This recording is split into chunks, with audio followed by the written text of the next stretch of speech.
श्री स्वामी समर्थ. जय जय स्वामी समर्थ. स्वामींचं नाव घेऊन मी आजच्या ह्या नवीन व्हिडिओला सुरुवात करते. नारळी पौर्णिमा हा सण समुद्रदेव वरुण यांना समर्पित आहे. श्रावण पौर्णिमेला खास करून कोळी समाज नारळी पौर्णिमा साजरी करतो. नारळी म्हणजे नारळ आणि पौर्णिमा म्हणजे चंद्रमेची रात्र. या दिवशी सर्व कोळी बांधव समुद्र किनाऱ्यावर आपली बोटी सजवतात, उपवास करतात आणि समुद्राला नारळ अर्पण करून वरुण देवाची पूजा करतात. यामार्फत ते आपल्या सुरक्षतेसाठी आणि वर्षभर त्यांच्या मासेमारीवर चालणारा उदरनिर्वाह कायम टिकून राहण्यासाठी आशीर्वाद मागतात. यंदा नारळी पौर्णिमा ही 27 ऑगस्ट रोजी साजरी केली जाईल. पौर्णिमेचा प्रारंभ हा 27 ऑगस्ट रोजी सकाळी 9:08 होत असून दुसऱ्या दिवशी म्हणजेच 28 ऑगस्ट रोजी सकाळी 9:47 पौर्णिमा ही समाप्त होणार आहे. प्रत्येक महिन्यात पौर्णिमा तिथी येते आणि प्रत्येक पौर्णिमेचे महत्त्व देखील वेगळे असते.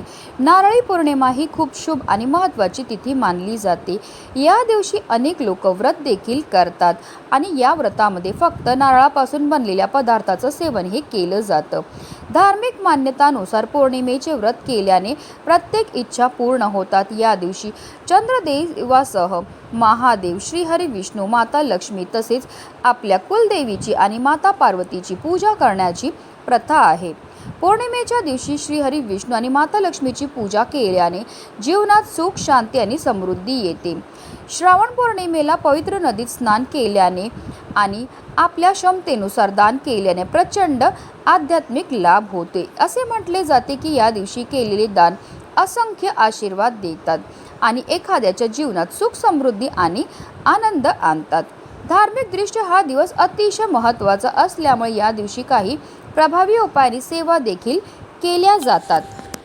आणि म्हणूनच नारळी पौर्णिमेच्या दिवशी तुम्ही व्रत नाही केलं तरीही चालेल, पण सकाळीच उंबरठ्यावर ठेवा ही वस्तू ठेवल्यामुळे आपलं एक रात्रीतून आयुष्याचं सोनं तर होणारच आहे, पण आपलं 7 पिढ्यांचं दारिद्र्य नष्ट होऊन आपल्या घराची, आपल्या मुलांची, आपल्या पतीची भरभरून अशी प्रगती होणार आहे. तर ती कोणती वस्तू ठेवायची, कोणत्या वेळेत ठेवायची त्याबद्दल सविस्तर आणि महत्त्वाची अशी माहिती तुम्हाला मी या व्हिडिओमध्ये देणार आहे. तर व्हिडिओ पूर्ण पहा आणि जर चॅनलवर नवीन असेल तर चॅनलला सबस्क्राईब करा आणि शेजारी बेल आयकॉनसुद्धा प्रेस करा, जेणेकरून तुम्हाला माझ्या नवनवीन व्हिडिओचं नोटिफिकेशन हे मिळत राहील आणि तुम्ही एक पण व्हिडिओ मिस करणार नाही. आणि कमेंटमध्ये ओम नमो भगवते वासुदेवाय नमः लिहायला विसरू नका.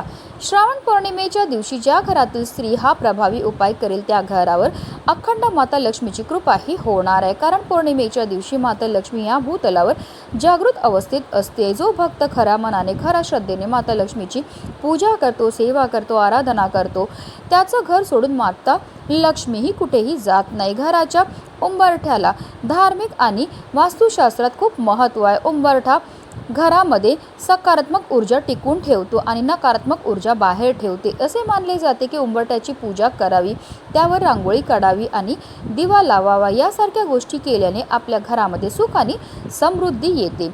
विष्णू पुराणामध्ये स्वतः श्रीहरी विष्णूंनी असे सांगितले आहे की दिवसभरामध्ये 7 वेळा माता लक्ष्मी आपल्या घरामध्ये प्रवेश करत असते आणि म्हणूनच माता लक्ष्मी आपल्या उंबरठ्यावर येऊन थांबते. त्यामुळे उंबरठ्याची पूजा करणं आणि तिचे स्वागत करणे महत्त्वाचे. तसेच उंबरठ्याची पूजा केल्याने दत्तगुरूंची कृपा प्राप्त होते. उंबरठा घराचे रक्षण करतो आणि कुटुंबाला वाईट शक्तींपासून वाचवतो. आणि म्हणूनच श्रावण पौर्णिमेच्या दिवशी आपल्याला हा उपाय जो आहे तो सर्वप्रथम उंबरठ्यावर करायचा आहे. कारण आपल्या घराचा उंबरठा हे आपल्या घराचं सर्वस्व असतं. आपल्या घरामध्ये जी पण चांगली गोष्ट, वाईट गोष्ट, लक्ष्मी, अलक्ष्मी आपल्या मुख्य प्रवेशद्वाराच्या उंबरठ्यामधूनच प्रवेश करत असते. आणि जेव्हा अशीही काही प्रभावी उपाय आपण उंबरठ्यावर करतो तर त्यामुळे आपल्या घरामध्ये कोणत्याही प्रकारचे वाईट शक्तींचा प्रभाव हा पडत नाही. तर हा उपाय करण्याकरता आपल्याला नारळी पौर्णिमेच्या दिवशी ब्रह्ममुहूर्तावर उठायचं आहे. अंथरुणामध्येच आपल्याला श्रीहरी विष्णू, माता लक्ष्मी, महादेव आणि माता पार्वती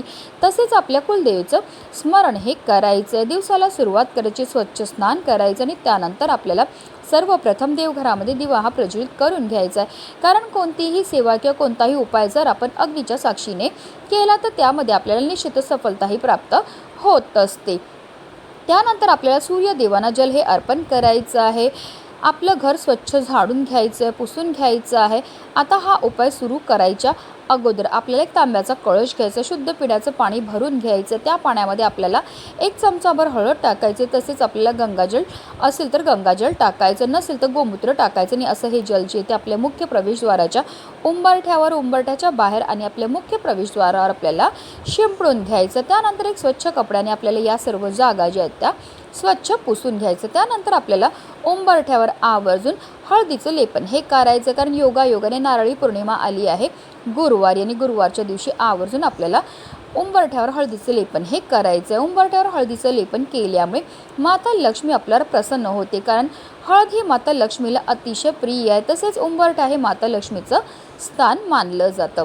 आता आपल्याला एक प्लेट घ्यायची, प्लेटमध्ये थोडंसं कुंकू घ्यायचं, कुंकवामध्ये पाणी टाकून आपल्याला त्याचा गंध हे तयार करून घ्यायचं. आणि या गंधामध्ये आपल्याला आपल्या मुख्य प्रवेशद्वाराच्या उंबरठ्याच्या बरोबर मधोमध एक स्वास्तिक काढून घ्यायचे. स्वास्तिक काढताना ते व्यवस्थित काढा. त्यामध्ये 4 बिंदू तसेच कडीला ज्या 2-2 रेषा असतात त्या आपल्याला आवर्जून द्यायच्यात, कारण त्या स्वास्तिकच्या मर्यादा असतात. स्वास्तिक हे मांगल्याचं प्रतीक आहे. स्वास्तिकला श्रीहरी विष्णूंचं आसन मानलं जातं, तसेच स्वास्तिकला माता लक्ष्मीचं स्वरूपसुद्धा म्हटलं जातं. आणि असं हे स्वास्तिक आपल्या मुख्य प्रवेशद्वाराच्या उंबरठ्यावर काढल्यामुळे आपल्याला ग्रह दोषापासून मुक्तताही मिळत असते. तसेच एक स्वास्तिक जे आहे ते आपल्याला आपल्या मुख्य प्रवेशद्वारावर सुद्धा काढायचं. या स्वास्तिकला सुद्धा आपल्याला हळद, कुंकू, अक्षदा, धूप, दीप, अगरबत्ती दाखवून घ्यायचे. त्याचबरोबर एक स्वास्तिक जे आहे ते आपल्याला आपल्या स्वयंपाकघरामध्ये सुद्धा काढायचं. गॅसची शेगडी जी आहे ती आपल्याला स्वच्छ पुसून घ्यायची, तिला हळद कुंकू अर्पण करून घ्यायचं. गॅसच्या शेगडीवरती आपल्याला जो ओटा असतो तिथे एक स्वास्तिक काढायचं आहे, कारण पौर्णिमेच्या दिवशी अन्नपूर्णा मातेच्या पूजनाला सुद्धा महत्त्व दिलं जातं. आणि आपल्याला स्वयंपाकघरामध्ये माता अन्नपूर्णेचा आपल्या वास असतो. आता आपल्याला काय करायचं, एक दिवासुद्धा मुख्य प्रवेशद्वाराच्या बाहेर प्रज्वलित करायचं आहे.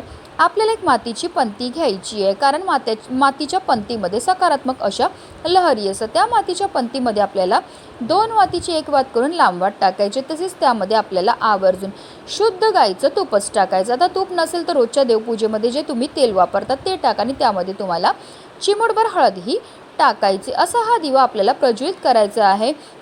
आणि जेव्हा आपण बाहेरनं आतमध्ये येतो तर जी आपली उजवी साईड असते तिथे आपल्याला हा दिवा जो आहे तो प्रज्वलित करून ठेवायचा. दिवा डायरेक्ट जमिनीवर ठेवू नका, थोड्याशा फुलांच्या पाकळ्या ठेवा किंवा थोडेसे तांदूळ ठेवा, आणि त्यावर आपल्याला हा दिवा जो आहे तो प्रज्वलित करून ठेवायचा. त्याचबरोबर आपल्याला कुंकवाने आपल्या मुख्य प्रवेशद्वाराच्या उंबरठ्यावर अष्टलक्ष्मीचे प्रतीकसुद्धा काढायचे आहे. अष्टलक्ष्मी म्हणजे देवी लक्ष्मीची 8 रूपं आपल्याला कुंकवामध्ये बोट बुडवायचं आहे. आपल्या करंगळी शेजारीचे जे बोट असतं ज्याला अनामिका म्हणतात त्याला आपल्याला कुंकवामध्ये बुडवायचं आहे. आणि आपल्याला उंबरठ्याच्या बरोबर मधोमध किंवा तुम्ही अगदी डायरेक्ट साईडला किंवा डाव्या साईडला की अगदी उजव्या साईडला तुम्ही अष्टलक्ष्मीचे प्रतीक काढू शकतात. आपल्याला एक रेष ओढायची आणि पहिलं नाव घ्यायचे ते म्हणजे आदिलक्ष्मी, दुसरी रेष ओढायची आणि म्हणायचे धनलक्ष्मी, तिसरी रेष ओढायची आणि म्हणायचे धान्यलक्ष्मी, चौथी रेष ओढायची आणि म्हणायचे गजलक्ष्मी, 5वी रेष ओढायची आणि म्हणायचे संतानलक्ष्मी, 6वी रेष ओढायची आणि म्हणायचे वीरलक्ष्मी, 7वी रेष ओढायची आणि म्हणायचे विजयलक्ष्मी, 8वी रेष ओढायची आणि म्हणायचे विद्यालक्ष्मी. अशा रीतीने आपल्याला अष्टलक्ष्मीच्या 8 नावांची जी नावं घ्यायची आहेत आणि आपल्याला 8 बोटंही उंबरठ्यावर ओढून घ्यायची आहेत. त्यानंतर अष्टलक्ष्मीच्या प्रतीकला सुद्धा आपल्याला हळद कुंकू अक्षदा धूप दीप अगरबत्ती दाखवून घ्यायची. आता एक प्लेट घ्यायची, प्लेटमध्ये आपल्याला मूठभर चणा डाळ ठेवायची आहे, त्यावर आपल्याला एक गुळाचा खडासुद्धा ठेवायचा. चणा डाळीला श्रीहरी विष्णूंचं स्वरूप म्हटलं जातं. आणि अशी ही गुळ आणि चणा डाळीची जी प्लेट आहे ती आपल्याला जो दिवा आपण प्रज्वलित केलेला आहे त्याच्या बाजूला ठेवायची आहे. आपल्याला दुपारी 12 वाजेपर्यंत ही चणा डाळ जी आणि गूळ जे ठेवलेलं आहे तिथेच ठेवायचं. 12 वाजल्यानंतर आपल्याला ती चणा डाळ आणि गूळ जे आहे तिकडनं उचलायचं आणि आपल्याला गाईला खायला द्यायचं आहे. कारण असं म्हटलं जातं गाईमध्ये 33 कोटी देवी देवतांचा निवास असतो. त्याचबरोबर गाईला माता लक्ष्मीचं प्रतीकसुद्धा म्हटलं जातं. आणि जेव्हा आपण चणा डाळ आणि गूळ गाईला खायला देतो तर त्यामुळे आपल्यावर 33 कोटी देवी देवतांसोबतच श्रीहरी विष्णू माता लक्ष्मीची भरभरून कृपाही होत असते. त्याचबरोबर अजून एक उपाय आपल्याला सकाळीच करायचा. आपल्याला एक लाल रंगाचा कपडा घ्यायचा, त्यामध्ये एक तुरटीचा खडा ठेवायचा आणि त्याची एक पोटली तयार करायची आणि ही पोटली जी आहे ती आपल्याला आपल्या मुख्य प्रवेशद्वाराच्या बाहेर जिथे पण ठेवायला जागा असेल तिथे ठेवायची. तुरटी ज्याप्रमाणे पाणी शुद्ध करते त्याचप्रमाणे आपल्या घरामध्ये सकारात्मक ऊर्जेचा संचार वाढवते, तसंच नकारात्मक ऊर्जेला दूर ठेवते. त्याचबरोबर आपल्याला एक स्वास्तिक जे आहे ते आपल्या तुळशी वृंदावन जवळ सुद्धा काढायचं आहे.